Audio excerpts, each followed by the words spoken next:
Hello and welcome to the Gaggle Web Challenge. And if necessary, destroy media narratives. I'm George Szamuely. With me today, of course, is co-founder of the Gaggle, Peter Lavelle. So, Peter, the president of Venezuela, Nicolas Maduro, has indeed been transported to the United States. He's currently in the Metropolitan Detention Center, which is in Brooklyn, in New York, and from one can gather about that Metropolitan Detention Center, it's not a nice place. Um, American prisons, generally, New York prisons in particular, are really not very nice places. They're quite the conditions are quite brutal. All kinds of rodents running around and quite cold in the winter. So that's where Maduro is now, and then he's awaiting arraignment on Monday. So the indictment has been issued, and so now, if one just looks at it in any rational way, you'd have to say Maduro's case is very strong and that he will beat the rap. And that obviously, even before the trial, Maduro is going to claim I was president of Venezuela. I enjoy sovereign immunity. That's an accepted principle of domestic and international law. I am immune from my official acts. You cannot criminalize what I did in my official acts. And it's an absolutely principle. You don't put on trial the heads of states of other states. So he's going to make that argument. And in particular, we have the U.S. Supreme Court precedent of 2024, which ruled exactly the same way about Donald Trump, said that for his official acts, he cannot be held criminally liable. Not for his personal acts, but his official acts. And Maduro will obviously claim these are all my official acts. If I turned a blind eye to drug trafficking, that was an official act. As president, I did not want to provoke a civil war. I didn't want to start, using unnecessary violence, and therefore I acted in a way that was in the interests of Venezuela. Um, you'd also have the argument, which is, well, okay, even if the U.S. courts have legal validity, even if the indictment by a U.S. court in 2020, and the U.S. court has a jurisdiction to put me on trial, um, even in those circumstances, I am entitled to legal procedure, which is to challenge the extradition request. You cannot just go in and seize me and take me to the court. I have something called the legal proceeding, extradition request. You can challenge it. You go to the court and you challenge it. Julian Assange went through years and years of challenging the validity of the extradition request. So by seizing him and bringing him to New York, he was denied the proper legal procedure. Now, those are arguments. He's obviously going to make other arguments in the pre-trial motions, but he's not going to prevail. Who's going to represent him? Do you have any idea? I don't know yet, but Yeah. we'll see. That's of course is a very interesting question, whether some high-priced lawyer will volunteer to do this. But Well, it's quite interesting as you go forward. In the indictment, it makes Maduro is referred to as president of right. Venezuela, which of course the administration claims he's not the Well, president. So you have an administration, you have an indictment that right, is at odds with the right, characterization right, right. of the Yeah. administration. Now, but the issue there is, of course, very interesting because um, these arguments were made by Noriega. Noriega said, "Hey, I enjoy sovereign immunity. I was the president of Panama." And then the United States prosecutor said, "Yeah, but you're not the legitimate president of Panama. We don't recognize you as the legitimate president of Panama because you stole the election or whatever. And that's exactly the argument they're gonna make against Maduro. Hey, we don't recognize you as the legitimate president. The problem is that it probably will prevail, but of course it has no legal validity because he is the legitimate president. It doesn't matter, even if he stole the election, stole it outright. he's still the legitimate president. Why? Because he's accepted by internationally is accepted and is accepted domestically. The courts, the police, the army, the judges, everybody accepts him as the president of Venezuela. He's a legitimate. Just because you weren't voted in or just because you stole the election doesn't make you any less the legitimate president of Well, Venezuela. Zelensky claims to be Zelensky president of claims that Ukraine. exactly, and that's why I've always said he is the legitimate president. I don't care about the election. I mean, that he is because he's accepted. Well, I wouldn't say Well, okay, we no, no, decide. let's just split the baby, okay? Because it's not important here. I don't think he's the legitimate president, but he is the president. Okay, fine. But that's it. But that's all legitimacy is. I think Yeah, legitimacy yeah, yeah. is you're What people accept you as the. exactly? You know what I mean, Yeah. No, okay? I Of course, whatever political machinations that comes from the administration, the course of quote unquote justice will have its own path anyway. right, Okay, I mean, because the court's not going to be, are you legitimate or they're right. not really going to be particularly interested in None, that. none, none, none at all. None whatsoever. Because what they're going to do is just say, well, that's not up to us to decide. Yeah, that's not up for us to determine. Yeah, yeah. Let them decide this. And the same So with what they're going to say, you're the guy in the indictment. Can we agree on that? He said, yeah, that's right. I'm the guy in the indictment. Okay, we can move forward. Right. And the same with the extradition request, which is, hey, but, I was denied my due process in challenging the extradition request. Well, okay, we'll take it up with the authorities in Venezuela. I mean, it's nothing to do with us. Because Milosevic made exactly the same argument. Hey, you abducted me, and I didn't get a chance to challenge the extradition request. I said, well, okay. Take it up with the authorities in your own country. We don't care about that. And that's exactly the argument they're going to make. I mean, I think the indictment is very weak, and I think that he's going to make all sorts of arguments saying I was fighting the drug cartels, and I think he's going to cite a lot of evidence to say, yeah, I was Well, fighting the drug cartels. he can cite the Trump administration. Yes, exactly, He can exactly. cite the 1994 60 Minutes with Mike Wallace episode.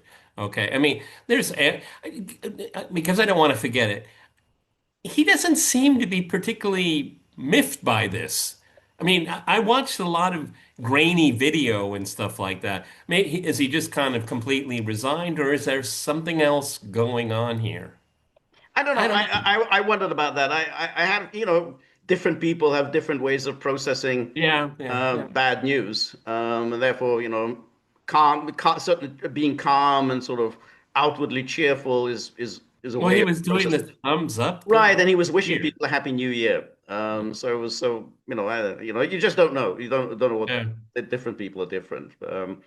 Um, but the question is, will a high-priced lawyer take up his case? Somebody who's going to be quite serious about pressing forward with a strong defense. It's not going to prevail. It really is. It will not prevail. No, Noriega had a strong defense. Noriega did not prevail. Of course, in the case of Milosevic also, he had a very strong defense. He was ridiculing the charges against him, refuting them one by one. And you knew he died before there was Yeah. a conviction, but nonetheless, you got him. Of course, they're going to convict him. I mean, Yeah, I mean, no it's question. what, yeah, you can be right, but that's kind of immaterial right now. Immaterial, and which is what makes Trump Trump's attitude a little baffling because he's not going to face American justice. He's going to the next one. That American justice was ready to send you to prison for the rest of your life. If you'd lost this election, it was a close election in the end. If you'd lost it, you would be in prison for the rest of your life. What do you care about American justice? That same American justice. He was no question. That American justice was going to convict him. Um, Yeah, but the interesting thing is that the way that Trump people are approaching is they've created a political fact on the ground. Okay, we've got him, and you can talk about it all you want. Okay, that's your prerogative. right, Okay, but it's done. right. Let's move That, on. that's But that's that's exactly their approach. that's right. That's They're exactly not going to get involved with, well, let's go through the statutes here. I no mean, a gun charge, there's a gun charge, possession of it, machine based on guns. a Yeah. 1934 law, Yeah. okay, that was struck down. I mean, it's mind-boggling the number of holes and in Right, right. But contradictions. also, I mean, But to back up my point, yeah, but we have them. we have to, yeah, that's it. That's exactly it. And that's why I find the whole sanctimonious liberal hand wringing over this so ridiculous. It's actually, quite obnoxious. I said, oh, nobody has ever done anything like this. Well, let's see. Barack Obama was carrying out assassinations of American citizens. They didn't even get a legal proceeding. I mean, he was just sort of, he had a kill list, with Yeah, we just tortured some folks, yeah, you we know. torture some folks, but Brennan, he would go over these kill lists, and then they killed that guy Avlaki in wherever he was. I don't know, Saudi Arabia or Yemen, or I can't remember where he was. He was an American citizen. He was just assassinated. Soleimani. Well, that was Trump. Um, Okay, all right. uh, Well, uh, okay, but there's a yeah, continuity no, here. There's a continuity there's here. a continuity, and that's the thing. So the whole idea that the United States has in any way, shape, or form, actually conducted itself in accordance with international law in the past, in accordance with congressional will in the past. This is so ridiculous. Well, the liberal outrage, it's so transparently stupid. It's because Trump did this, they're against it. That's it. That's Very the good. only reason why. That's right. And I mean, if you look, I looked at a smidgen of CNN. Oh, they're on board with this right, 100%. that's right. That's because they find this exciting. But I just want to show you an example of this really ridiculous liberal kind of hand wringing. This is from an article in Foreign Policy magazine, and some guy called Michael Hirsch. And here is this thing. Oh, Here's he burned the midnight oil to write that one, I bet. Yeah. yes, and I think he's one of their regular columnists. Trump sets a devastating precedent in Venezuela. Oh Oh, no! really? Wait, was this guy born last week? Well, that's the thing. That's what is so absolutely loathsome about when you read these No, no, no, articles, no. as If if you, as if if you, as if if they were born last week. No, it should be, Trump continues a tradition, a Continues a great American tradition. tradition on the global stage. That's what it should be titled. Of course it is. Of The course. thing is that, I think what Trump did is wrong. Okay. But I mean, it's no different than his predecessors. No, exactly, exactly. And you'd have to say though that actually bringing him to some kind of a legal proceeding is better than just shooting somebody without any legal proceeding. I mean, how do you justify the assassination of Americans or even non-Americans without any kind of a formal legal proceeding? Of Lockie, I mean, what? There's no justification. And yet Obama, something it was Obama who did it. Rachel Maddow and the rest of them. Oh, well, that's great. That's because that was Obama. I mean, at least you brought him to some kind of he'll be able to make a case, even though it Yeah, must be well, agreed. It's not going to make any difference, but at least it's a legal yeah, proceeding. well, at least he invoked St. Thomas Aquinas. Okay. And showed you he thought about it. That's right. But that's what was amazing is that somehow you have to maintain this fantasy that the politicians that you like are these sort of thoughtful Hamlet-like figures. Obama. Walking around like Hamlet. Wondering about the right and wrong, morality and justice, and then after much agonizing, he makes the tough decisions.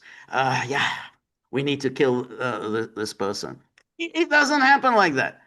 And so, anyway, he says, will Russia and China now assume they can do the same in Europe and Asia? Well, I hope so. I mean, Well, I mean, I'm so, Michael Hirsch. I'm sorry, you're a day late and a buck short because George and I already covered that ground. well, Okay. exactly. And incidentally, no, And it was came to mind instantly. So this Michael Hirsch is you're not dazzling anyone with your no, being no, so that erudite. Okay. exactly. So, and I just want to show you that because apropos of this, because here is Zelensky, because Zelensky was asked about this. I bet The he was. Maduro, and here he is. Let's see. Oh, here you go. There we go.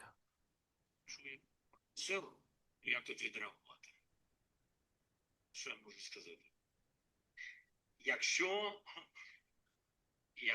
можна, да. And George, I have an idea moving forward. Can you start it over again and read the subtitles? Because someone might be listening to this, not Okay. watching it, Okay. okay? All right. All right. So So, maybe start okay. from the, yeah, go ahead. Okay. All right. So here is we can't. There's no subtitles here. I can't hear it. So he says, regarding Venezuela, how should we respond to this? Well, what I can say is, if you can do that with dictators, then the United States knows what to do next. Ha ha ha ha. And then he does a little smirk. Now, you can say, all right, United States can do what it's this, but you can say that, yeah, and then Russia knows what it should do next. In fact, there are those of us, I'll say it myself, I'm not going to speak for you, who thought that that's what Russia should have done back in February 2022. Yep. And Yep, because it would have you take spared out hundreds of thousands the of head, lives. you cut the head off the snake. Right. Right. Um, I think that's what I was getting at yesterday. I think that's how you do things, and then you go for the leadership, and then I think the chances of success are greatly enhanced. And Okay, okay. Going back to yesterday's conversation, which was a really good one. Okay, I really thought we fleshed a lot of things out. Okay, to kind of paraphrase what we talked about. Yeah, great powers act the way they do because they're great powers. Okay, the thing is, act as a great power and not have to apologize for it. When you put all this liberal moralizing into it, that's what. I am not impressed. As a matter of fact, you look weak because when you're explaining, you're losing. right. Okay. So, I mean, do I like that personally? No, I don't. I wish we lived in a better world. Okay. Yeah, I would. Why not? But that's not the world we live in. That's not the world we live in, and that's why when back after World War I, the great powers made all these solemn moralistic declarations, outlaw war, the League of Nations. That turned into a fiasco, for the obvious reason that great powers were not going to be restricted by these arbitrary covenants. So then so when they kind of created the League of Nations as the United Nations, they changed it by recognizing the prerogative of the great powers and said, well, we're not going to constrain the great powers. That's why we have a Security Council. Exactly. They created the Security Council, which they didn't have in the League of Nations. And that's why the UN has worked. I mean, to the extent that it's worked, at least it's survived. League of Nations did not There you make it. go. You know, Yeah, it George just nailed it. yeah, George just nailed the success of the UN today is that it still it exists. still exists. Exactly. League of Nations didn't make it more than 20 years. It was gone. And but the UN, what is it now? It's 75 years, and it's still sorry, more than that. It's about 80 years now. So it's still in existence because you recognize the prerogative of the great powers. If you didn't, then they would just walk away. And I said, well, we're not interested in this. We're just simply going to do whatever we're going to do, irrespective of your views. But And for all the criticism of the United Nations, which is endless, okay, and particularly the criticism of the UN Security Council, it works exactly as the way it was designed, everyone. exactly, exactly, it works exactly. It's like so tomorrow when we have It'll the be theater. It'll be maybe good will be a theater. theater, and there'll be people denouncing the United States, and the United States will tell everybody, well, where you can shove your And well, so moralism and your what? legalisms. Yeah, so what? Exactly. Exactly. That's what, looking forward to, was it Matt? What's his name? Mike Waltz, the US representative. They'll tell us, hey, Well, see, shove it where the sun don't but shine. see, Mike Walls gives us a lot of material, so all the more power to him. Okay, watch him hypocritically try to explain this. Okay, that's entertainment for George and I. Okay. Right. Right. So anyway, here's this Michael Hirsch, this the liberal moralizing, and there's a set as a precedent. Apparently, up until yesterday, you know, everybody adhered to international law. Nobody used aggression against anyone else. Nobody bullied anyone else. Nobody threatened anyone else, invaded anyone else, killed anyone else. I mean, wow. this is terrible. I've never heard anything like this. He's a regular at foreign policy. That's right. By attacking Venezuela, seizing the president, and promising to run the country indefinitely. We'll come to that because the news conference by Trump and Yeah, that's a news conference you'll be mining forever. Okay. yes. You know, Um, it'll be haunting what it'll be haunting. Yes. Seizing, promising to run the country indefinitely, all without any congressional or United Nations authorization. I mean, when does the United States ever get United Nations authorization? I mean, I mean, if it can get it, I mean, if like when they did a Gulf War One, everyone was on board. The Soviet Union, kind of under Gorbachev, kind of ridiculously went along with it, but they got it. Okay, so we'll get it. But there was no UN authorization. Yeah, but you can't. The The invasion of exception is not the rule here. exactly. That was such a bizarre time. And congressional authorization. Exactly. Congress doesn't want to take responsibility for anything now. Exactly. Is that going to go, well, we're on congressional authorization? Well, first of all, it isn't even true according to the Constitution. I mean, if you go to war, you need Congress to declare war. But presidents, right from the start of the Republic, earliest days of the Republic, were taking action internationally without getting congressional authorization. So that is on that level is just untrue. But what was it? Congress requires this. Before Congress could even act in the War of 1812, when by the time they acted, it was over. Yes, that's right. U.S. President Donald Trump may well have shredded what little is left of international norms, and opened the way for new acts of aggression from U.S. rivals China and Russia on the world stage. What is China? I mean, why are they bringing up China? What has China done? I mean, I think China, the story of China is that it's amazingly just is so filled with this forbearance. I mean, it's like, China, as if somehow China goes around invading countries. Look, I mean, the most aggressive sin of the Chinese of late is that they build these artificial islands as a defensive ring. Right. Okay, not to project power, it actually to Right. protect, defend. Okay, I mean, there's many ways to interpret it. I understand that. I think it's all folly. Yeah, I don't know, George. Should I hold my breath when so you can tell me when the last time China invaded a country? Okay, back 1979. Well, 779, the war against Vietnam, Vietnam. which didn't work out particularly well for China. Yeah, it was. Yeah, it didn't work out. Both sides got a bloody nose. That's why I Right, can't. that's right. But the Vietnamese were, well, the Vietnamese had been fighting for a number of years, so they were battle hardened. I mean, it was not a good move to fight the Vietnamese. They knew how to fight. Um, but okay, it's an interesting issue with the islands, and it has antagonized some China's neighbors, and we can talk about that. But the idea that this is some great acts of aggression, Taiwan. I mean, China has been promising to do something about Taiwan for more than 75 years. They haven't done it. United And I in don't. those And in I those don't. yeah, no. I don't think they will either. Okay, they're not going to act like the United States. Okay, we flippantly talked about that yesterday. I then went on to Twitter to flippantly talk about it. But just because the U.S. acts that way, it doesn't mean another country is going to do that. They may. Okay, but again, shredding what little is left. Hello, No. Hershey, Michael.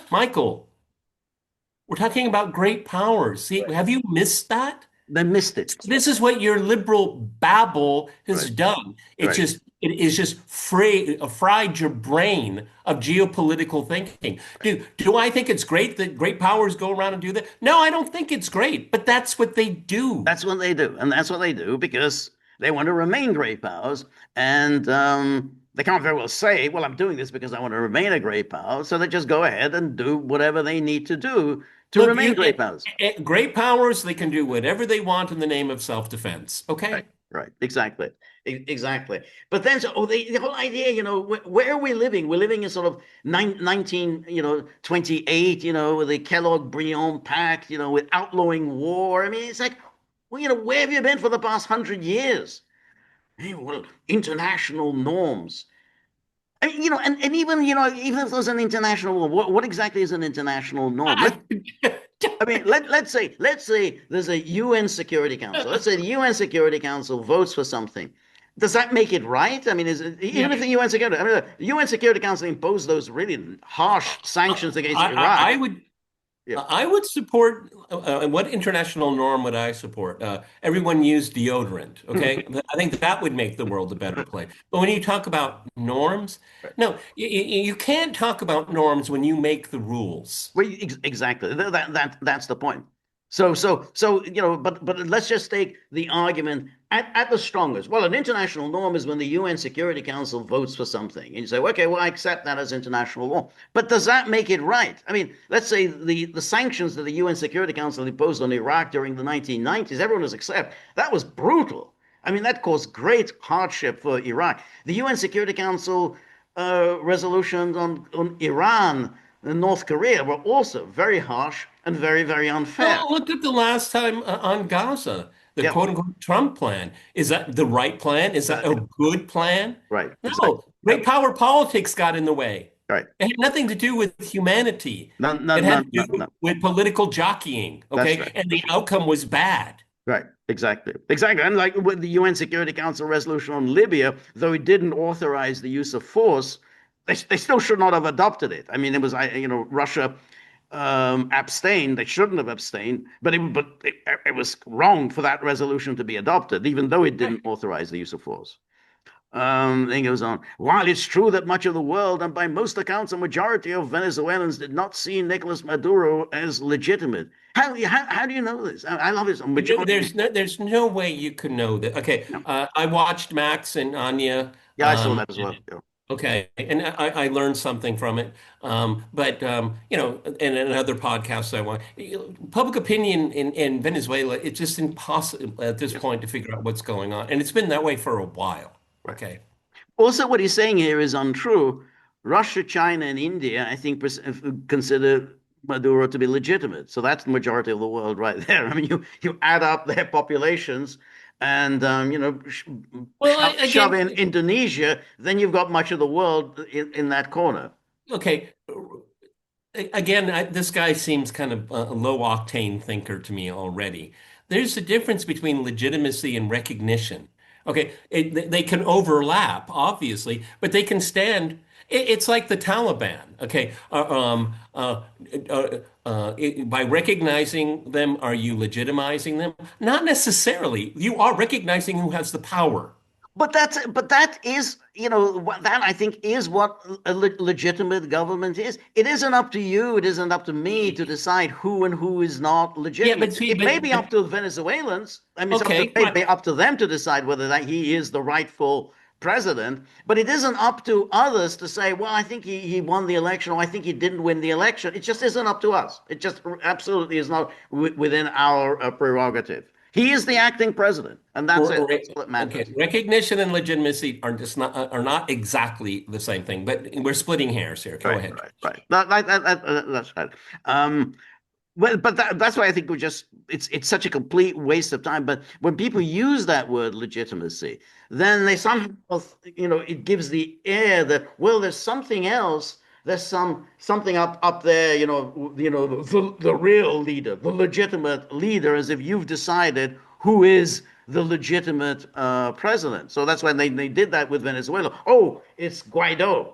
He is the legitimate president. So it's like you make that decision. Oh well, so somebody in the shadows, sort of hanging there. He's the real president. Yeah, well, the Americans and the European, they use legitimacy like a pocket change. Yeah, Here's legitimacy. Oh, Guaido, the European Union. I remember when they tucked their tails between their legs and said, well, Guaido, we don't. Well, that was in the past. They could never come out and say it like a man. right. Okay, Right. they were the verbiage they used. I mean, they completely embarrassed themselves. And then they just reverted back to Maduro. Oh, but then the UK didn't give back the gold Right, anyway. right, right. No, that's right. And they're not going to give back the gold. No, they're not. And who knows if it's even there now? um, has now set up a potentially devastating precedent. some critics and experts say. I love this. Who are these critics and experts? Thing? Beijing and Moscow could decide to act in a similar fashion. Hmm. Against regional leaders whom they deem to be threats, especially in Ukraine and Taiwan, all without worrying about the legitimacy of such actions. Well, in the first place, they're not going to worry about if they are deemed to be threats. Then they will act into, to deal with the threat. They're not going to sit there worrying, well, I don't know if it's legitimate. At least I hope they don't spend their time worrying about the Yeah. legitimacy. That they will act as though, what is an immediate threat. Well, as a parent, When we all go around thinking, is this legitimate? Yeah, a great power says it's legitimate if it addresses our security concern. security, right? I mean, if a great power believes that its security is being threatened, it doesn't call a lawyer. No, that's right. That's right. As George W. Bush eloquently put it, I think he said something like, international law, international law. Oh, let me call my lawyer. He said in a kind of mocking way. Yeah, I mean, it was crude and very cynical, but it's also, Kind of on the mark. on the mark. Yeah, oh yeah, let me call my lawyer.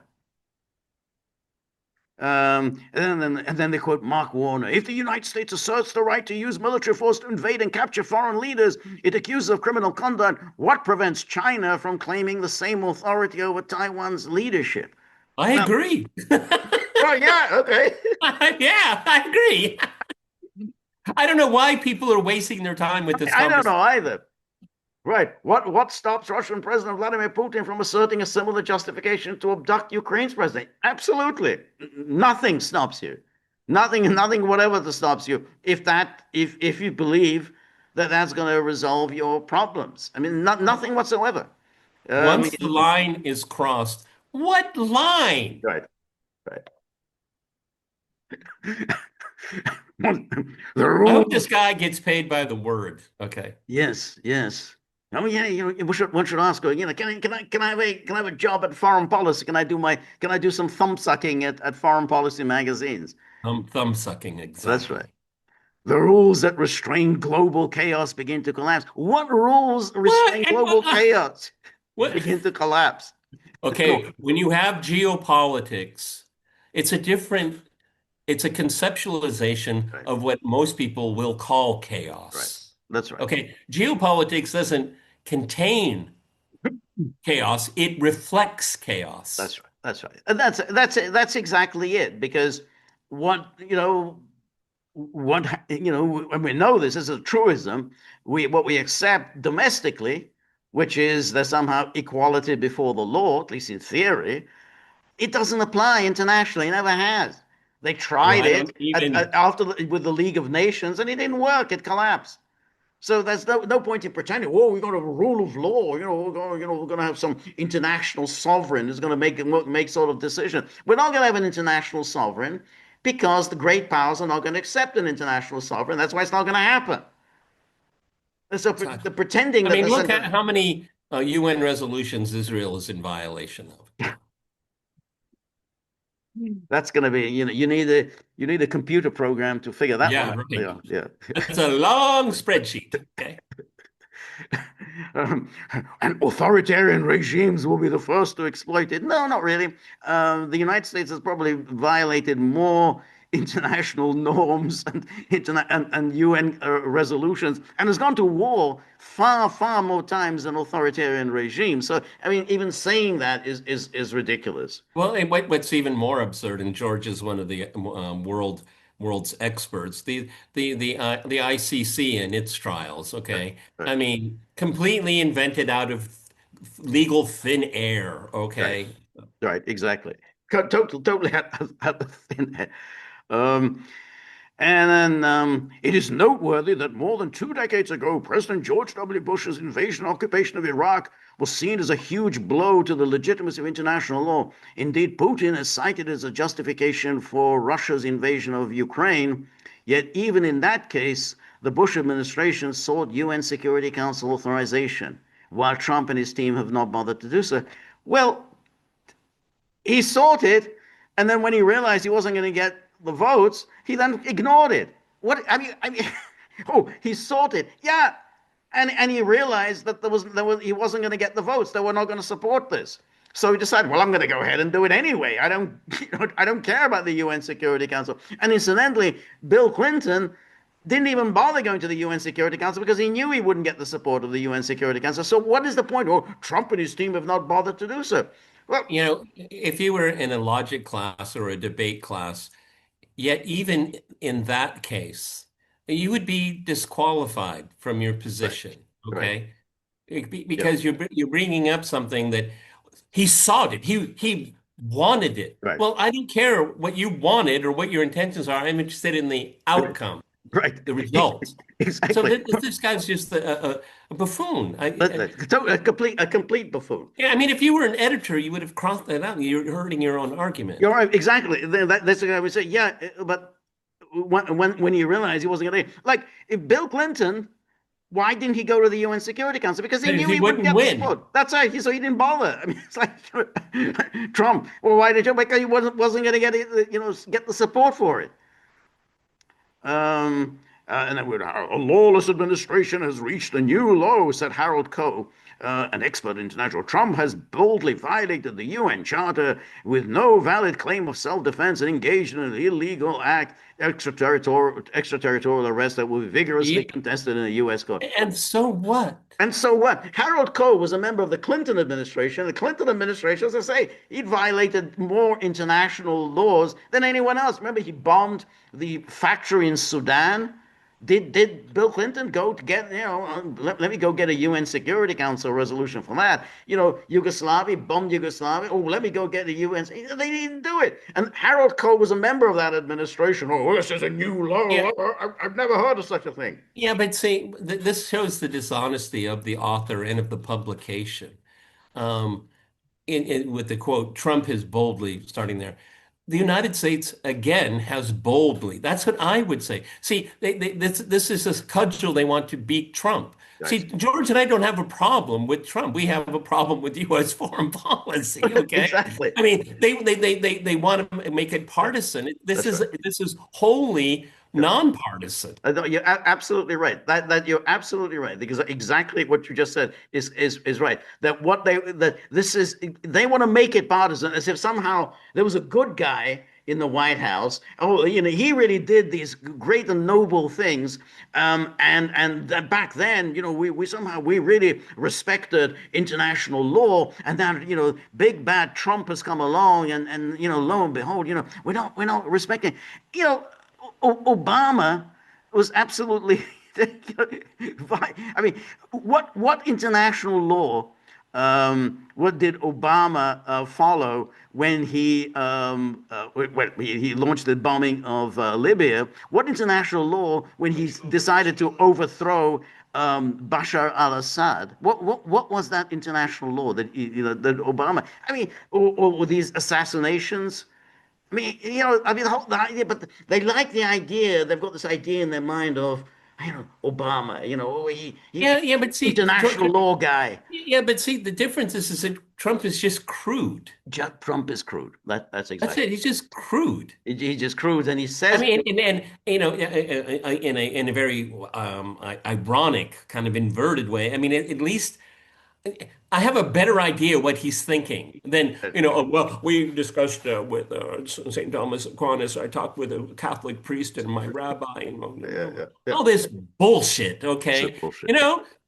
Trump saying it's low hanging fruit, and I went for it. That's right. We bribed a whole lot of people, That's right. and we got Exactly. it. Okay, but Exactly. that's the truth. That's exactly. Exactly. And he does it, and I think he does it really to wind people up. I mean, when he starts talking just about oil, we got to take the oil. And, it's complete nonsense. I mean, how do you just take the oil? I mean, you can't Yeah, just. but I mean, when I'm watching him, I was watching with great interest because, like I said earlier, we were going to be mining his words for a very long time. I was waiting for Marco Rubio to kind of tap him on the shoulder. Don't forget to mention the drugs. That's right. But I remember, this is a particular obsession of Trump's, the oil. Remember when he used to talk about the Bush's war in Iraq and said, "Oh, I was against it." He said, "But we should have taken the oil. We've got to take the oil." I mean, And the oil in Syria. that's right. Got to take the oil. I mean, it's like, and I don't think anyone kind of, well, how do you just take the oil? I mean, it doesn't belong to you. You can't just take the oil. But Well, he likes the idea that, oh, hey, I'm this businessman. I'm just going to take the oil. Well, if you look at the sanctions against Syria, it was illegal for Syrian oil to be exported onto the global market, but the Right, United States was doing so. The United States was violating right, the same sanctions that it put on right, Syria. right, I mean, there were innumerable cases like that. right, So talking about the sanctity of international law, come on, you right. could be a joke. That's I right. mean, I must say because I don't want to forget it, but I mean, if you study international law at one of these, August institutions, man, you have a grift that is just unbelievable. Okay, because It, what it, does it ever do? it doesn't do. No, that's right. It I is mean, a, it's almost like, studying Sanskrit. Well, I study international law. that's Yeah, right. that's Sanskrit. Some people study that too. That's right. That's right. Exactly. That's right. No, that's right. Exactly. So very nice. You can, have lectures and classes and seminars and then write learned papers. Has no impact whatsoever on the real world. See, what George and I like to do is like the Molotov-Ribbentrop diplomat. We love to talk about that because that's geopolitics, That's okay? right. And it's all wrapped up in some kind of legal thing, and Right. it and, it, and it's amazing how they package that there, okay? But that's reality, okay? That's right. We think the world should be. That's right. Well, have a glass of wine or That's right. something. No, yeah, that's right. Um, but now, so that going to the that news conference, it is. I mean, there's sort of something very puzzling about this, which is that in the first one, okay, Trump says, okay, we've done this, we take out Maduro. So then, well, what are you going to do now? Who is the president of Venezuela? And he says, yeah, well, I think the vice president, she's now been sworn in as president. So, you know, and as we'll see in a minute, she's very good. She's talked to Marco. She's doing whatever Marco tells her to do, and so we'll work with her. And then there's asked, well, what about Machado, the Nobel laureate? Meh. She, she really doesn't have very much support in the It's country. Doesn't really rushing. enjoy any respect in the country. Rushing, rushing. Is it because she got the prize, not he? She Is got that? the yeah. Also, she probably is liked by people that Trump despises.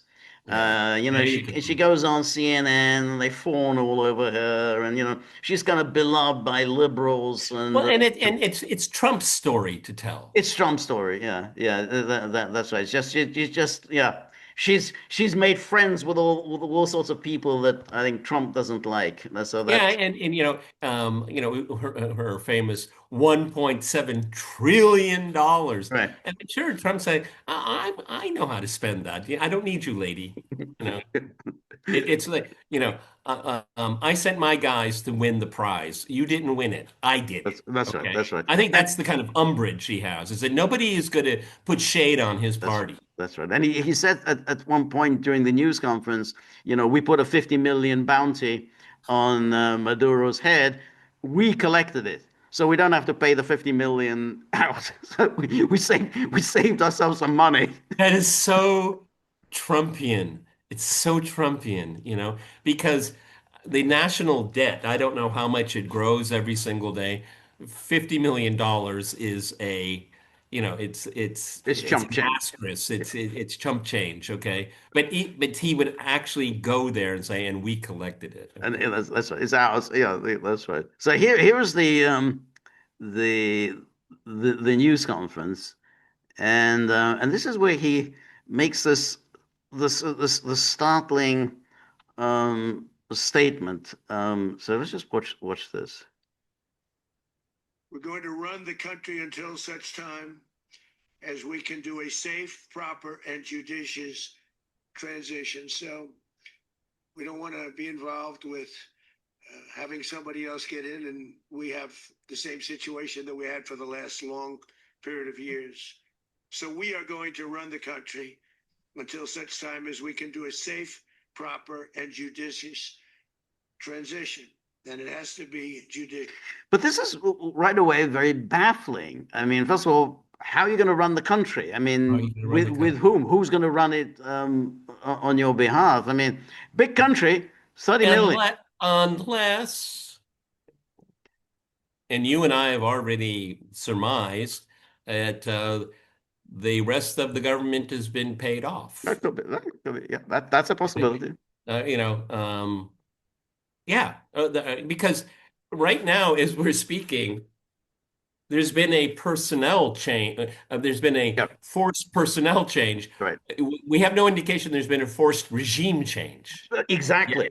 Because one of the people who's still in the government is the Minister of Interior, who is actually one of the people indicted with Maduro. So he's still in the government.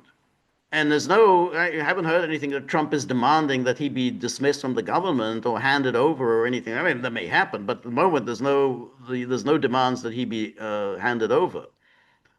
So that could well be that because there are no U.S. troops in Venezuela. I mean, everyone's gone. I mean, they took Maduro out and that was it. So there's no remaining troops, no forces on the Well, ground. but see, now we go into pure speculation because we don't have enough evidence here. But it would appear, until George and I learn more, it would appear over the last few months a this was engineered, okay?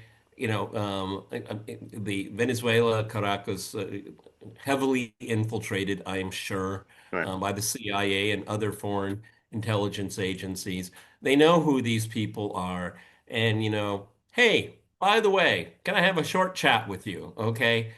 Things are a changing, don't you think? Right. Right. And so, what can we do for you? Because it's going to happen anyway. So, can we talk? Okay. And and I have to push back because George and I have been covering this since it became front headline news. Is that no, this they can't buy the military, they can't buy the security forces, and we were always kind of skeptical. But George, even more so, is that money doesn't talk; it screams. Now it Good. looks like it was howling Right. Right. No, until we learn more, till we learn more. Okay, but that's the only way I can accept that this happened the way it did. I agree. Because what's striking about this is how easily this was done. There was simply, minimal resistance, if any. Yes, So anti-aircraft turned right, off. exactly. They had Okay. anti-aircraft systems. Everything was there, ready to go. The, Even if they the weren't. presidential palace, nobody locked the doors. Yeah, exactly. It was over very quickly. I mean, it was boom, boom, in and out. It was. I mean, when this something like that happens, then it's essentially somebody had unlocked the doors. Made sure all the doors are unlocked. And so you have to think that's But how, George? How else? Can we give no, a can we give a counter history to that? I can't I think of it. can't think of a plausible counter. Because remember, when in the case of Noriega, there was heavy resistance. That was a major operation, and plenty of people were killed Killed. Yes. during the operation. That was a big deal. In the case so in this case, there was none, and you'd think Venezuela is stronger than Panama, so they would have absolutely, and particularly as there've been plenty of signals that something like that is coming. I mean, it's not like it came out of the blue. I mean, you've been building up that armada in the Caribbean for months now. So hey, these people mean business. They're going to do something. They're going to pull something. So you think everyone has to be ready, everywhere. So the fact that they just came in and boom and took him out like that means, hey, there was a stand down order. Yeah. No other explanation. And they, I don't know whose idea it was, probably emanated from Marco Rubio. The mausoleum built to Chavez was hit. Yes, Okay. I saw So that. Yeah, it was interesting spite, yes, and I'm sure it was the Rubio clan yes, in the White House that did that. But yeah. I can't think of any other way. I'm sorry for colleagues and friends that assured me that this was never going to happen. I was very skeptical, and George was even more skeptical than me. So Right. And and kudos to and, and George. that's right. And the whole thing. Oh, Venezuela. How do you spell Venezuela? Vietnam. There's something. Oh, it's going to be Vietnam. It's going to be years and years of fighting. Okay, it doesn't mean okay. I want to step back here because we But let talk me about just finish. Well, let me. My okay. point was is the Vietnam that assumes That assumes that the United States were going to do something as stupid as launching an invasion. But why would you think that they would do something as stupid as that? They would have other plans something much, much simpler. But to assume, oh, well, obviously they're going to launch a very difficult invasion, which will be very heavy in casualties. Well, no, they're not going to do that. They're going to try and think of something else. But to Look, go around saying, oh, it's going to be Vietnam, Vietnam. No, it's not going to be that. no, it was like Syria. Right, exactly, like Syria. Okay. Now, I want to give a very important caveat here. It doesn't mean this thing is far from Oh, over. no, Okay. that's a Because well, we have I no agree. idea. That's a different issue. Yeah, that's right. But I remember, and this kind of I remember going back a year. That was in the days of solidarity in Poland, 1980, 81, and everyone was expecting a Soviet invasion. Oh, the Soviet Union is going to invade Poland. Oh, and this is going to be a heavy war. There's going to be war. This is going to be the biggest war since World War II. The Poles are going to fight, and then the Russians are going to have huge casualties. Oh, they're going to invade. They're going to invade, and they're going to come up with a cleverer plan than that. They're not going to do anything stupid, and they've come up with a much cleverer plan. Declare martial law, outlaw solidarity. That was it. You And don't that need to was invade send the Red Army in. I first went to Poland months after that martial law was invoked, and it was the best thing to happen to Poland. Right, Okay, I even after living there for a while, I just thought, well, this is better than a war, isn't it? right, And exactly. grudging a lot of people. Jaruzelski he's a political figure that eventually will be given his due, I Right, think. right, Okay. right. But no, that's right. And it was also, which was particularly the Germans. The Germans had lent a lot of money to Poland, so they were quite concerned about their That's money. right. So they It was supported the martial It law. was called the propaganda of success. I remember it very well. Is that they went on the international market and borrowed a lot of money. A lot of it was from German banks. Yeah, And Brezhnev was saying, "Are you really sure you want to do this? right, You borrow foreign currency and you pay in what? right, Zloty? yeah, Nobody wants your money. yeah. How are you going to repay this?" That's right. Okay, Exactly. that Exactly. was under Gierek. Yeah. That's right. That's right. Yeah. Yeah. Anyway, Yeah, so well, talking about investment, where's this money going to come from? See, then it's the next step. And I said this yesterday. Yeah, the Delta Force, they did exactly what they're supposed to do. That's what they're trained to do. I don't give them praise or criticism. That's their job. Okay, that's it. Now keep going, George. right. No, well, Venezuela is resource rich. I mean, there's no shortage of Oh, yeah. that's right. But it's very interesting. Trump keeps coming back to this issue of American oil was stolen, which is kind of a very odd way of putting it. It's not American oil. But even if you make the case that somehow they were nationalized without proper compensation. First of all, you think, what's it got to do with Trump? What do you care? Whether ExxonMobil was adequately compensated for, for essentially what Chavez, he changed the terms of the deal and whatever, and they didn't want to do it. I Yeah, mean, that happens all the time. yeah, Happens all the exactly. time. What do you care? I mean, these companies, I mean, they've done nothing for you. I mean, it's also very strange. You've taken up, U.S. arms on behalf of corporations who have done nothing for you because they supposedly didn't get a fair deal from Hugo Chavez. And in any case, that had nothing to do with Maduro. I mean, so that was all long before Maduro came to power. Just because that's what we're all about. We want peace, liberty, and justice for the great people of Venezuela. And that includes many from Venezuela that are now living in the United States and want to go back to their country. It's their homeland. We can't take a chance that somebody else takes over Venezuela that doesn't have the good of the Venezuelan people in mind. We had decades of that. We're not going to let that happen.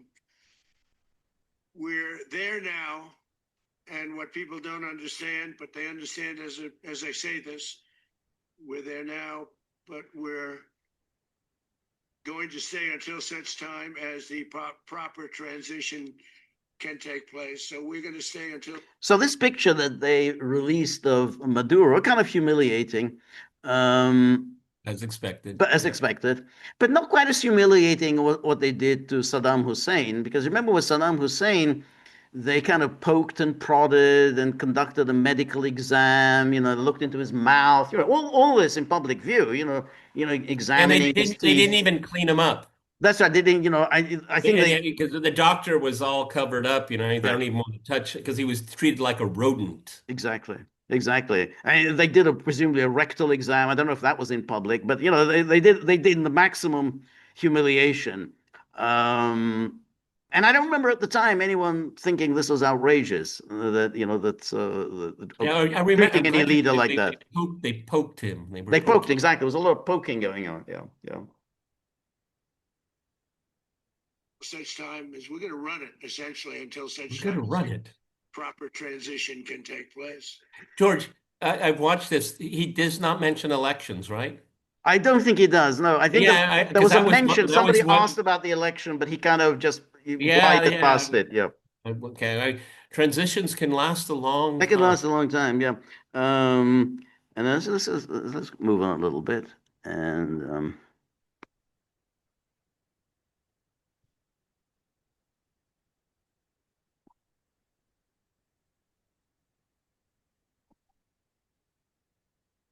In addition, Venezuela unilaterally seized and sold American oil, American assets, and American platforms, costing us billions and billions of dollars. No, costing. Who's us? well, that's even if let's say the corporations did badly out of it. I mean, okay, hey, them's the breaks. They're Yeah, but big that's the boys. cost of doing business It's the all over cost of the doing world. business. And it's not the first time this has happened. I mean, it's happened in other places. Saudi Yeah. Arabia, a Saudi friend of Arabia, mine. exactly. It happened there. So no one's ever thought that in itself is in any kind of a justification for an invasion.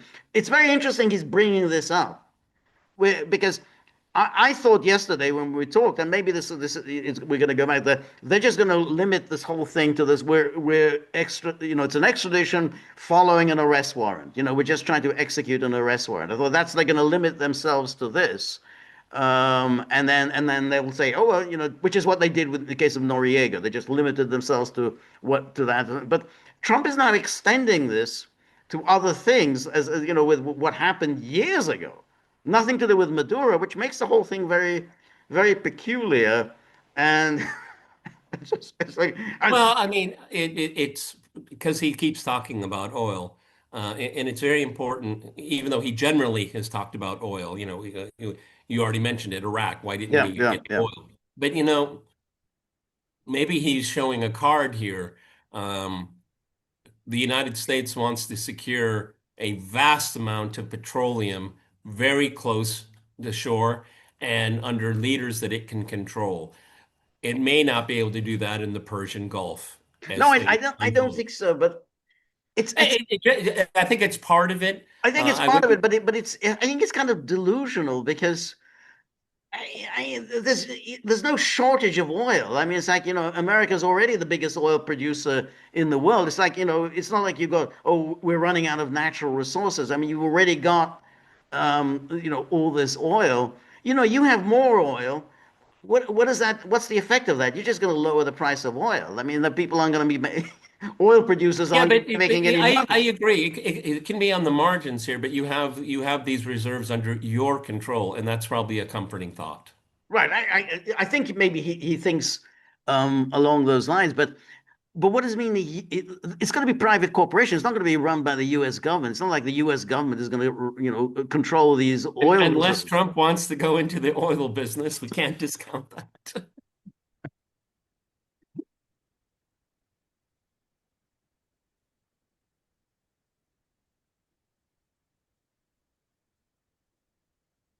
We never had a president that did anything about it. They took all of our property.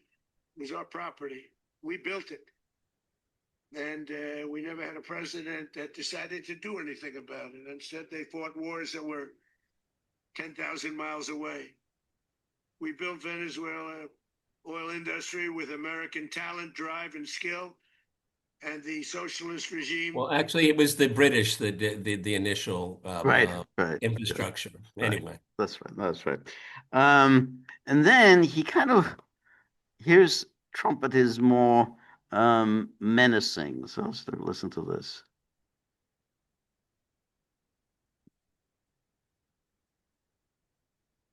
To defend America, but I will never allow terrorists and criminals to operate with impunity against the United States. This extremely successful operation should serve as warning to anyone who would threaten American sovereignty or endanger American lives. Very importantly, the embargo on all Venezuelan oil remains in full effect. The American armada remains poised in position, and the United States retains all military options until United States demands have been fully met and fully satisfied. and we So don't know the what those embargo stays in place. and we don't know what those demands are. We don't know exactly. We don't know what the demands are. So that's a thing. Okay, so now you have a government, but the embargo stays in place. Yeah, as you say, we don't know exactly what those demands are.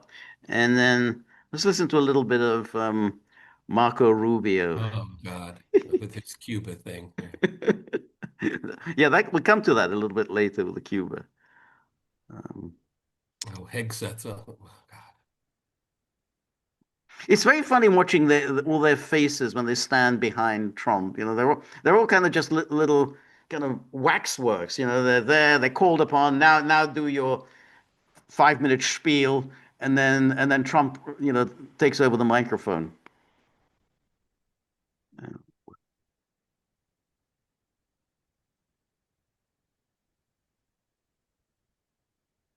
To the dedication and unwavering commitment to justice This and is to this is resources accountable. Joint Chief of Staff. Yeah. yeah, that's Raisin Cane.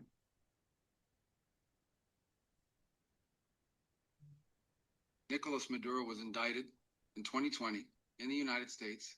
He is not the legitimate president of Venezuela. That's not just us saying it. The first Trump administration, the Biden administration, the second Trump administration, none of those three recognized him. He's not recognized by the European Union and multiple countries around the world. He is a fugitive of American justice with a $50 million reward, which I guess we saved $50 million. And yeah, exactly. But don't let anybody claim it. But I want to be clear about one thing. Nicolas Maduro had multiple opportunities to avoid this. I think Rubio just hates Trump. What? I just think he hates Trump. I think so. Yeah. It's kind of like, hey man, just let me do my 5, okay? I mean, you brought me up here. Can I just do my 5? All right. You're right. You're right. There was another moment, I think, later on in the news conference where Trump does the same thing. Hey, immediately puts his hand on his shoulder, yeah, and interrupts Rubio. Um, but Nobody's gonna put any shade on Trump's party. Nobody. yeah, exactly, exactly. Very, very, very generous offers, and chose instead to act like a wild man. Chose instead to play around. But you see, this is what are these offers? Now, I mean, I'm assuming the offers are, well, step down and we'll guarantee your safe passage to the country of your choice. I mean, you'd have to be an idiot to accept these American offer of safe passage. I mean, America's never recognized anyone's safe passage. I mean, the moment you get on a plane to whatever country, the Americans are going to seize the plane. I mean, it's of course Maduro didn't accept these generous offers. The result is what we saw tonight. The other message here is the following. You have a guy, like many people around the world, they like to play games. You have a guy who decides he's going to invite Iran into his country, is going to, do the confiscation. Now, this is again a very interesting. Invite Iran into this country, and this is the aspect of it which I can't say I fully understand. I don't fully understand the whole Iran, Hezbollah, Venezuela angle. I mean, they keep harping on about that, but I've never entirely understood this whole thing. I think it's just adding the layers, justifying what they have done. Okay. Yeah. Anyway, when you mention Iran, Hezbollah, everyone's saying, "Oh, okay." So, I mean, this is just he's being provocative, I Well, it's think. been fun, but this is what's but there is that odd aspect of it. Then there's Millet, this obsession of his with Israel. I mean that you know he does the whole wailing wall routine, and then we got Machado herself, who does Big the whole time. yeah. So there is a kind of Israel Latin American right connection that I Yeah, don't but I mean fully that's where understand that whole. Yep. you can enhance your profile because and that's where people like Marco Rubio will pay attention to you. You're not just some kind of weirdo right winger and whose grandparents were dispossessed. No, this guy he's really pro-Israel. They'll get the administration's attention. I think that's part of it as well. It just to add to your profile. Yes, that's right. Um, And the Israelis will like you in return. Yeah, no, that's and the Israelis, of course, have already expressed their admiration for um, Trump's operation. So let's look. This is where he talks about this new Vice President Rodriguez. Well, see, that's a wild card as we Yeah, speaking right now. that's right. including people in the military. So we're going to have a group of people running it until such time as it can be put back on track, make a lot of money for the people, and give people a great way of life, and also reimbursement for people in our country that were forced out of Venezuela. While there's still sanctions and an embargo, how are you going to It do that? was what? With sanctions still in force and the embargo, how are you going to do that? Yeah. Would be You said earlier today that you weren't going to back Machado to come back and be the opposition leader in your Fox and Friends interview. And then you also mentioned the vice president of Venezuela. Are you going to work with the vice president of Venezuela, or how do you foresee the relationship Well, I going? understand she was just sworn in, but she was, as you know, picked by Maduro. So Marco's working on that directly. He just had a conversation with her, and she's essentially willing to do what we think is necessary to make Venezuela great again. Very simple. She's willing to do whatever we think is necessary. Well, But it, that wasn't her tone publicly. that wasn't her tone publicly. But that itself is very interesting. I think it's interesting that Trump is saying we're going to work with her. He's dismissive of Machado. I mean, I think the fact that he's not interested in the opposition said, but he does say we're going to work with her. And then he comes back to this topic again. Let's see.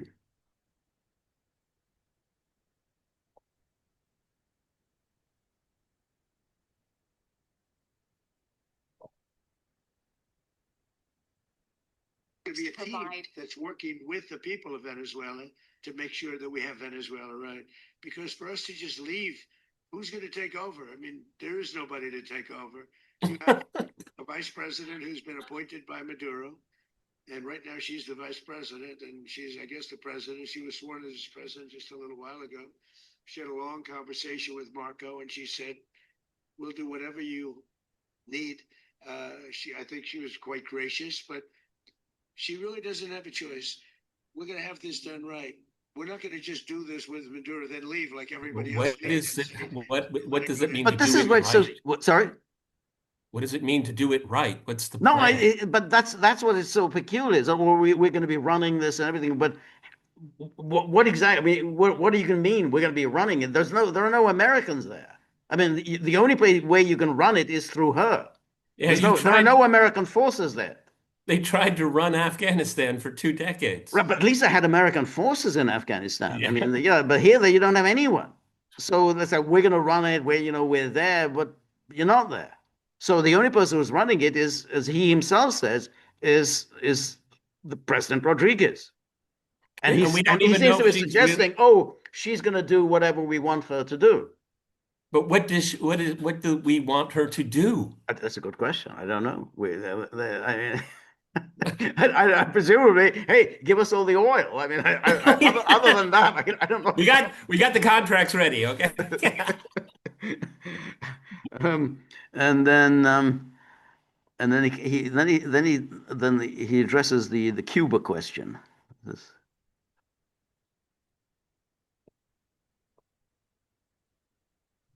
Protected. Is there a message here for Cuba and Diaz-Canel? Cuba's an interesting case. Cuba is, not doing very well right now. That system has not been a very good one for Cuba. The people there have suffered for many, many years. Yeah, because of the blockade. Yeah.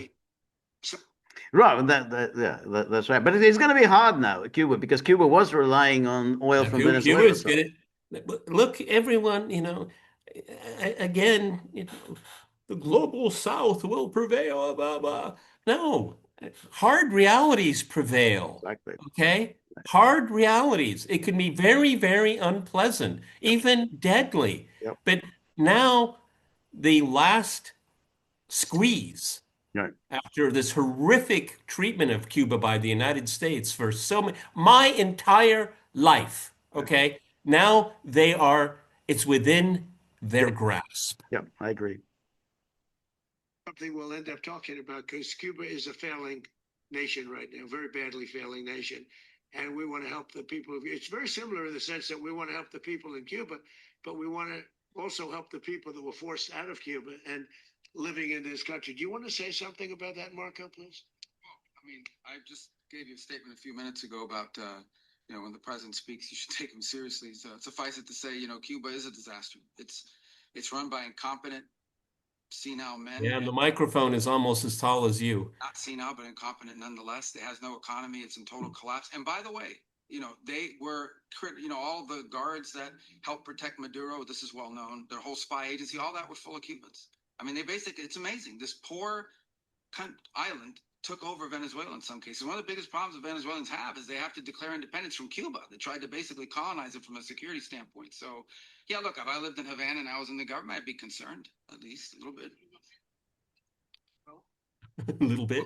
The president already announced a week ago that anything that's sanctioned oil, it's not going to be allowed to get there. So that's a pre-existing. Yeah, Marco, that's enough. Yeah. The answer is yes. Yeah. No oil for Cuba. It's playing out as you and I talked about this months ago. That's right. Just to reiterate, everyone, George and I, we were prescient. We say they want to get rid of Maduro. Yeah, they can easily do that, and they did it easily. Okay. What happens next is, considering what we've heard from the president here and little Marco, we have more questions. Right. The more they talk, the more questions. But clearly, they've got Cuba within their sights. This is they have Cuba. Absolutely. It was the trifecta. That's I said. You get Venezuela, and then they serve up Cuba instantly. And this is exactly what's happening. That's right. And here's asked about Machado.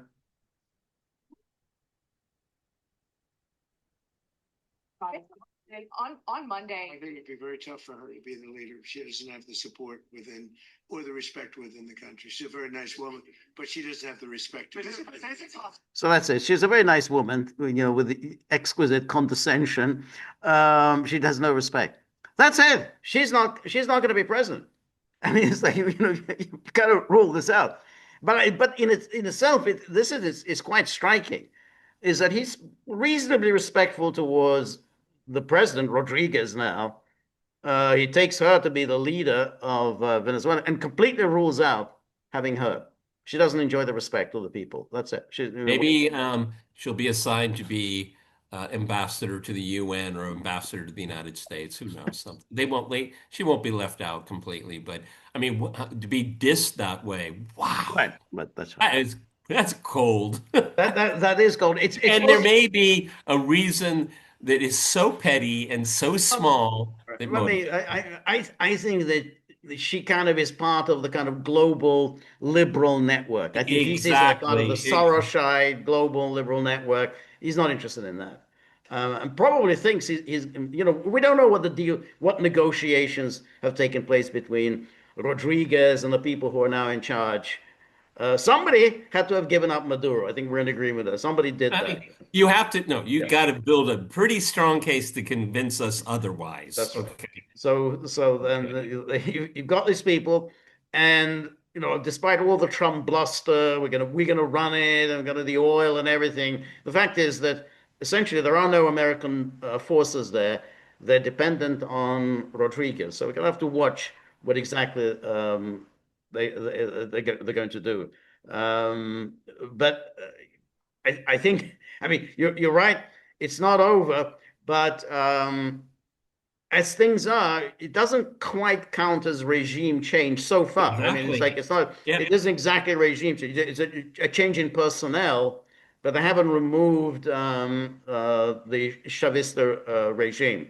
And That that may could be come, but a they haven't done it now. it could be a tough nut to crack. Okay, we'll see, because that's been institutionalized into the political system, for better or worse. Okay, George and I, we don't have a dog in this game. Okay, I certainly don't. Okay, but and this opposition, like Machado, they're pretty rabid.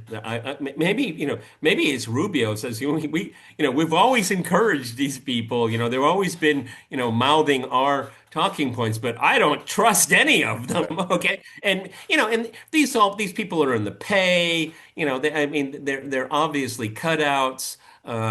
And they know that these Machado and people like others like her don't have the respect of No. working people or poor people. They represent elites that feel that they've been dispossessed.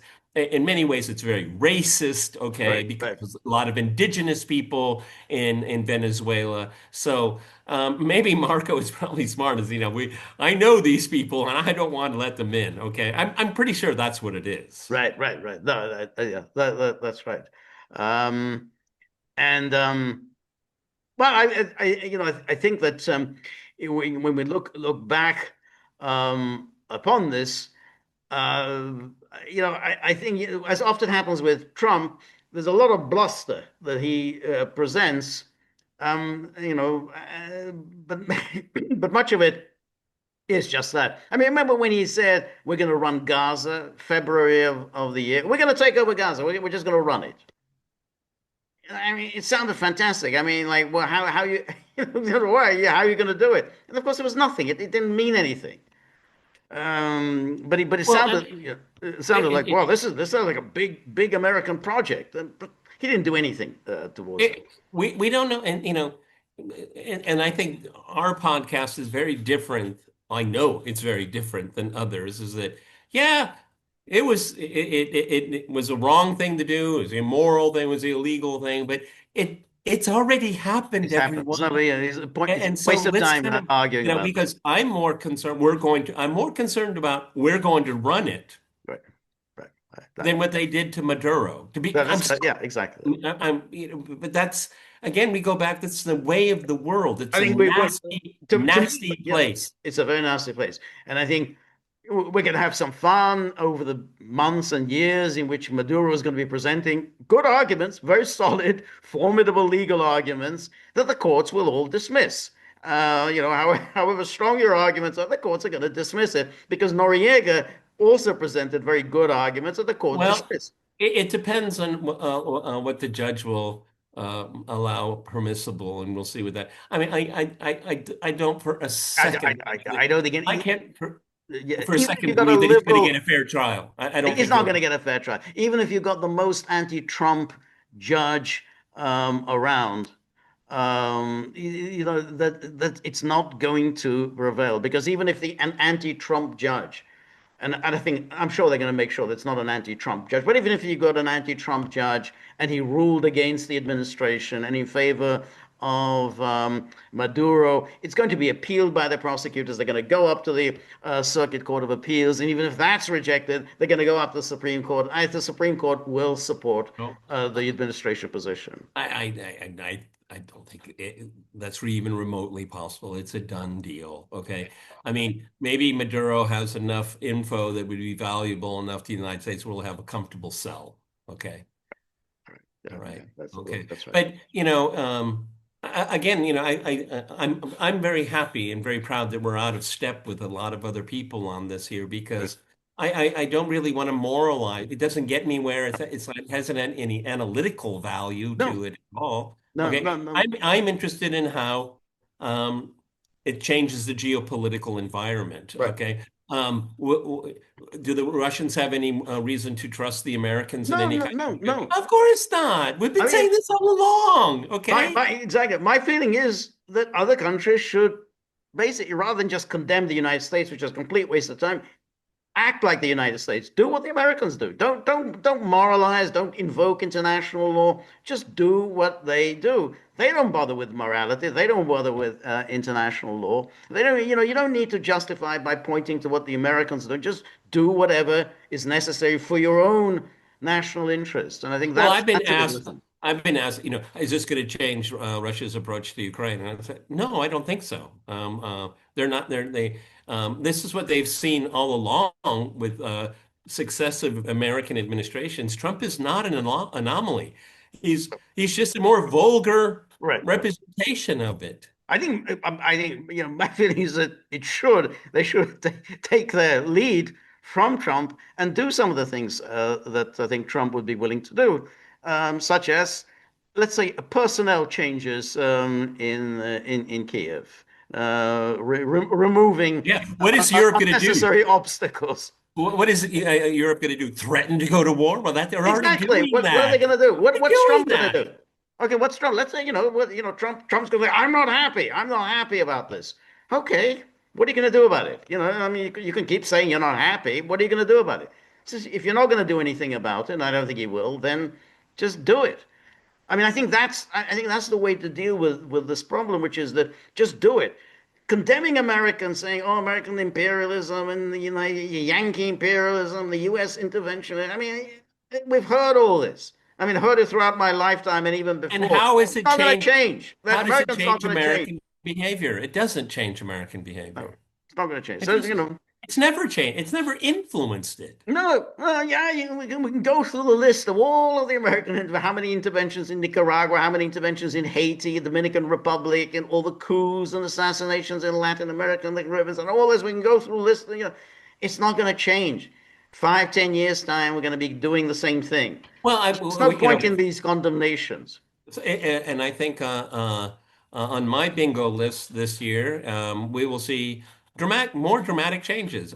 Panama, Greenland, okay, Yeah, and the United States isn't going to be looking for any a cue abroad. They're going to just take it, that's right. That's okay. that's right. And Um, and George, looking at what's it called now? MS Now, it's called. it's MS now. Yeah, yeah. Yeah, multiple sclerosis now. Okay. And CNN and of course Fox News. They love this. Yeah, that's right. They love They do. this. They do. Yeah, It's red in circuses. It's great. that's All right. right. Um, we're going to run it. I'm gonna keep my eye on that phrase and see what it We're goes. going to run it, and then Because we're gonna go into nation building. Yeah. they're not going to do it. Trump isn't going to do it. Trump he's very, very cunning. He's crude, but crude people can be very cunning.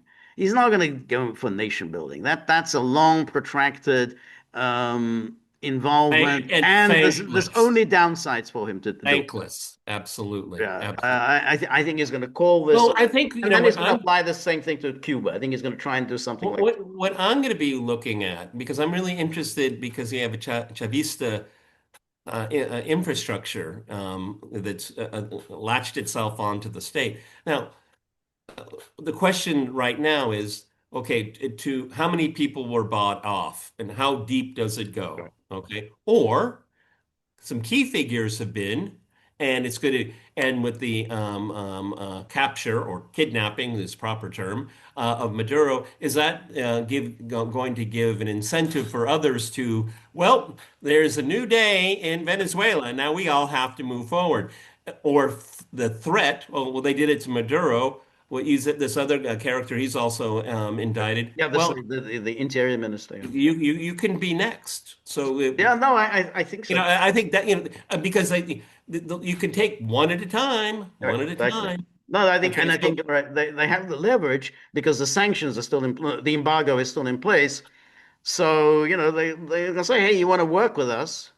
This and this and this is what we want. And then, we'll gradually lift the embargo. So I think that's the way they're going to work it. And there's no pressure for elections. So that's the incentive for the people who are now in charge. we don't care about elections. We're not going to press you for elections. We don't care about the opposition. We're not going to support the opposition. But you have to play Well, ball with us. there were cases in as the Second World War was winding down, coming to an end in the Pacific, when the Americans went into the Philippines, and you know, the Japanese had built up an entire ruling infrastructure. I mean, to the mailman, to the guy, traffic cop, and everything. And so what they did was they asked the Japanese, part of your surrender is that you're going to have to keep running this place for us. Right. Okay. And so the Japanese, they signed the document of defeat, but all through the Pacific, they were still running places, okay, until there could be a transition. Is that possible with Venezuela? Maybe. I think yeah, yeah, could well be. Yeah, yeah, could well be. I mean, So the big mistake the Americans made, Brennan made in Iraq, is they dissolved the Iraqi military.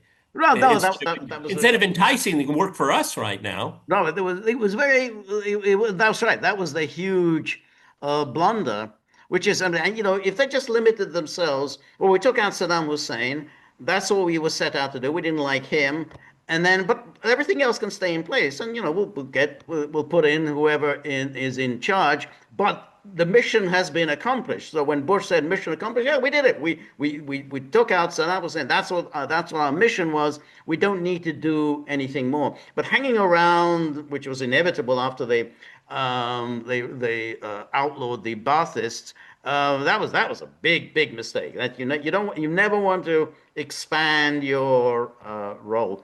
So one last point: does this help Trump politically? Um, Remains to be seen. remains. My gut, no.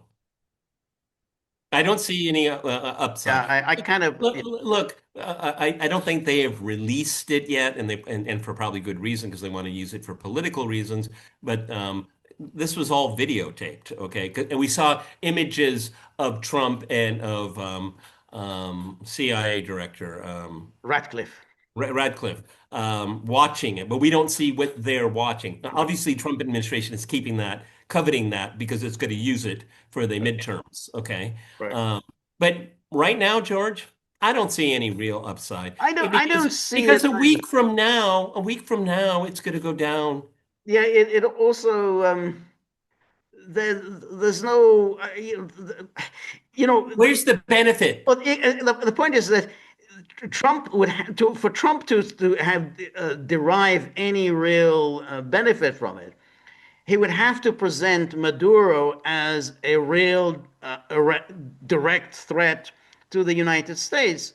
And he hasn't done that. I mean, people are still a little baffled, that well, how is he a threat? How have you dealt with a particular threat? Remember, with Saddam Hussein, they claimed that Saddam Hussein was somehow involved in 9/11. I mean, a lot And, of people believed it for a long time that and Saddam weapons Hussein of was mass involved in destruction. 9/11 And weapons of mass and destruction. weapons of mass destruction. But where that doesn't affect American lives, it doesn't help. I mean, George H.W. Bush, very successful military operation to remove Iraq from Kuwait. It didn't do him any good. He thought it would do him good because people said, well, what do we care? Okay, so he's gone from Kuwait. We saved Kuwait. What does that do for me? Why do Yeah, I but see, care about whether Kuwait has been saved or not? But see, this is the same thing. Okay, the show that was presented, that's being cheerleaded, led by the media. Yeah, the planes and the missiles and Yeah, the cuffs and the yeah, and yeah, the yeah. perp walk. Okay, but you can't recycle it over You and over. can't, It's already had its effect. It's and the done. public, I don't think the public hates Maduro. They have a vague idea of who he is, and they don't even see what has he done for us. I mean, what has he done to hurt us? So they don't know. It's not going to help him. So it's now if you were to change the government in Cuba, if it basically drives out the communists from Cuba. I don't know if he can do it, but if he succeeds there, that might have more an effect because people have still memories of Cuba. Um, And so that might work for him, but it's a I, big I, I undertaking. But Maduro, no, absolutely doesn't do yeah, anything. well, Dade County, yeah, okay, but it's already Yeah, Republican. but Cuba it just goes back so many years. That it's part of the American history, American psyche. They'll still, even though Castro is dead, his brother's no longer in charge, but it's still people have recollections of Cuba and all of the problems that they'd had with Cuba. But I want to know whether if people ask me, what do you know about, what do you think about Cuba? They would probably think about what was the name of the we began with M, Oh, the boat, the the flotilla. boat, the when he was sending all this. What was that called? Yeah, You're it right. begins with M something. Oh Uh, gosh, it sucks getting old. yeah, exactly. All It began with M, but right, I know what we're all I'll talking find about. it. I have a better. Remember Scarface? Yeah, Okay, exactly, Scarface. That's right, exactly. and as George and and I've actually ruminated about this recently because I have friends that talk about films. Scarface is not a good film. No. When I saw it, I was really impressed, and I've seen bits of it since. Even the acting isn't good. No, Even no, the acting was terrible. I mean, and Pacino's accent was horrific. And I think it was a very lousy film. But what was good was the beginning. If you look, the first 30 minutes of the film, I think were very good. Really, yes, it really yes. was good. Well, it goes back to what we're talking about this flotilla. Right, the flotilla. Yeah. Exactly. What? Well, let me look this up. I mean, just sort of, Yeah, no, go ahead because I feel that yeah, it's the we have red-faced ourselves here. that's right, exactly. It's because that's right. But I know it began with um, yeah. Let's see. Uh, It was when Jimmy Carter was president. that's it. It was in the Carter, and that of course it fatally hurt Carter because it looked like Castro had contempt for him.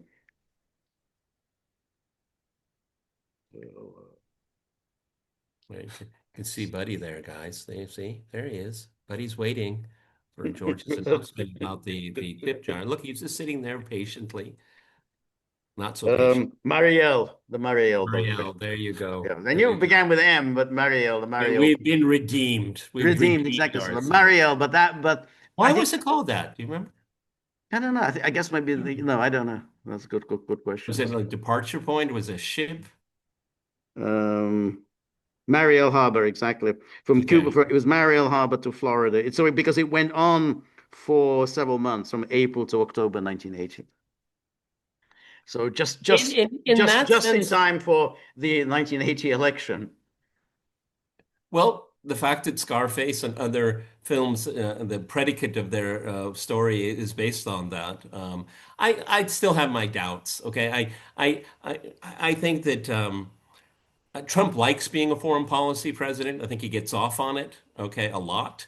But I don't see how it's translating into helping his base. I don't think it gets you votes. I mean, even if it's the base, I mean, it doesn't get you any votes because people just don't care about that. Particularly, they don't care about Maduro. I mean, even as I say, maybe Cuba's a little different, but it still doesn't get you votes. And that's the odd, and that's why I brought up the case of George H.W. Bush because he in March 1991 thought that he was going to sail through to a comfortable Well, he re-election had because of the what? successful military operation. I think at one time he had like Or 90% something like that. Yeah, approval. yeah, that's And right. he skyrocketed, and then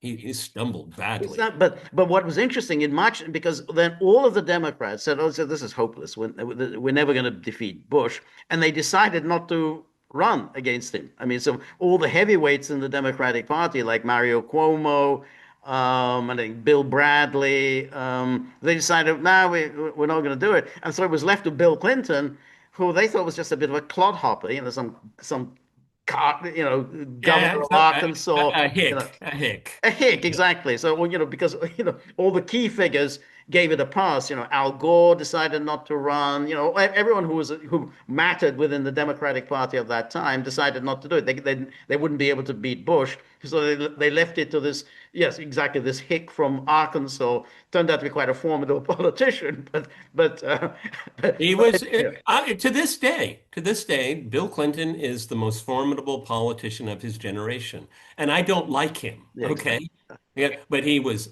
extremely skillful. Okay, very skillful.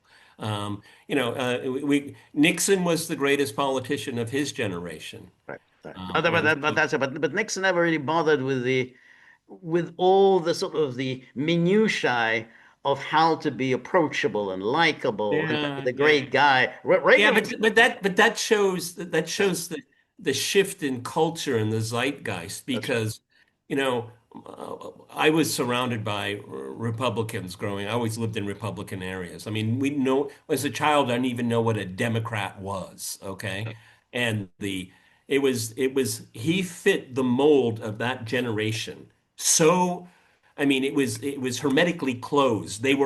My father and all of his family, they were little Nixons. Yeah, They were little Nixons and they worshiped yeah, the man.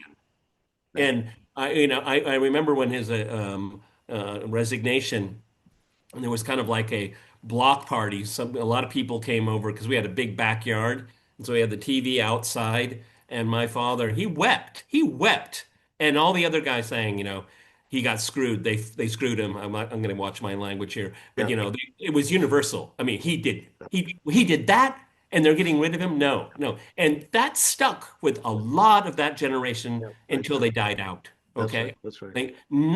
Nothing ever changed their opinion about Richard Nixon. As That's a right. matter of fact, the more they vilified him, they knew he was right. That's right. And now you have, Jeff Shepard, who I think we've had on a few times on the gaggle, and he said that people like your father were absolutely right. Nixon was screwed over. It was outrageous what was done to him, and that it was really a fraud. It was actually a behind the scenes fraud, how they engineered his downfall. That this was a plan, a conspiracy, a Planned plot, just as your demolition. father had suspected. Right. Demolition. Exactly. Absolutely. Right. And I hope I see it, but we actually saw it in the last election cycle. We saw young people, real conservatives, more independent thinking. They talk about Nixon, and Yeah. he's coming back into the discourse. He's coming slowly. He's coming back in because the people that demonize them are gone. Yeah. That's right. And That's remember, every history of Richard Nixon, virtually every, I haven't read every single one of them. They're all written by liberals. What do that's you right. expect? That's right. Yeah. Exactly. And in making him synonymous with what's wrong with American politics. I would say he was what was right about American Yeah, I, politics. get- I absolutely agree. He actually had quite good relations with Trump as well, but I guess in those days, um, Trump was kind of trying to elevate his national profile, so he kind of went out of his way to befriend people who had, I don't know, some kind of apolitical stature, a reputation. So he actually kind of went out of his way to befriend Nixon. And again, Nixon also, needed to rehabilitate his image, and so Nixon was also friendly with Trump. So that was kind of an interesting, Yeah. friendly Well, relations that you they've had. check it out on YouTube when Nixon visited Clinton in the White House. Very Yeah, interesting. I've seen it. And here's a man that had an entire life in public, and he still was so stiff Yeah, and forced yeah. smile. The way he carried himself. It was what is it? Nick Kissinger said he never understood why he was in politics because he doesn't like people. No, he didn't. That's He yeah. was uncomfortable He was around. uncomfortable to be in public. But that was interesting when he did in the White House. Remember, Nixon died in 1994. He was 80 years old. So when he was in the White House, this had to have been either 93 to 94. So he was quite elderly there and really close to death. So he wasn't looking particularly well. I mean, he was, but the fact that he made this effort, because as I say, he was looking really his age, but he made this effort. And he was kind of, very polite, very, very respectful towards Bill Clinton, who was the president, and that was always with him, suit and tie, absolutely everything was immaculately turned out, for this occasion. As I say, I'm sure since this was close to his death that he probably really was in some pain, and physical Yeah, discomfort. but also, even though he wasn't a real people person, Bill Clinton was super respectful. Right. Okay. That's right. Yeah, I mean, a town like that doesn't forget. Yeah. Okay. And, you know, Bill, you could make the claim, and maybe it's maybe frivolous, but I think the quality of the presidency is eroded since Nixon was president. Yes. I really believe that because again, going back to my father's generation, is that you respected the office and you respected the man. Now everyone says you can. No, you can respect the office, but you don't have to respect the man. That old school is gone. Okay, and I lamented our age, but I'm happy because we've seen so much that so many other people have not even been told about, and that's one of the reasons why George and I do this. I know people, if you hate us talking about Richard Nixon, we'll stop doing it now, but it doesn't mean we won't start again. That's right, exactly. So anyway, I think that's I mean we've covered the for today we've covered the Maduro situation. I think tomorrow we're doing our live stream, and I'm not sure what time the arraignment will take place. Probably sometime during our live stream. There's something special about an arraignment. I mean, there's just presumably he's going to not plead not guilty, and then when we go through the whole legal proceedings. Well, one last question before we part. Was Maduro expecting this? So that is That's that's a maybe very good question. unanswerable right now, Right. but It's when the United States builds up an armada, right? Just a few miles away. They mean business. They're not just going to walk away. They're going to do something. So yeah, but he had to have known the that second when things started going south, right. and he knew he'd been sold Yeah. out. Yeah. I wonder if he harbors more angst and anxiety, hatred for people in his circle Oh, than he I'm sure, does I'm against. sure, I'm sure it does. But remember, he had a number of telephone conversations with Trump, which itself were kind of interesting, in those conversations. Because I'm sure that in some ways they were negotiating something. After why else have these conversations? And when he realizes Trump isn't budging at all, then he has to know that the end is coming. I mean, something's going to come very soon. And I, yeah, I mean, I'm And it sure he did. has some pretty good idea who betrayed him. Yeah. And we might find that out moving forward. Anyway, thank you for joining us here. We did almost a good an hour and 3/4. Okay.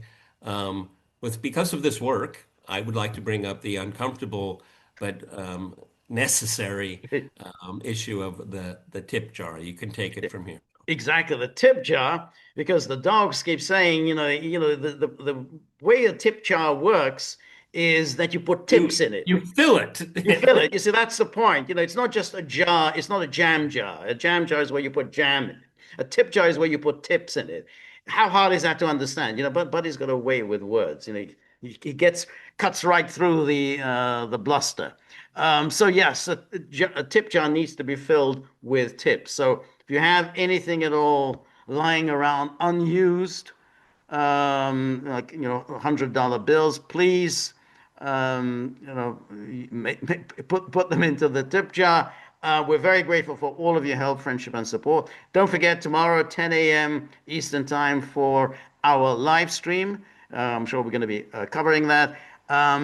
Remember, if you like the gaggle, please like, share, and subscribe. See you soon. Bye bye.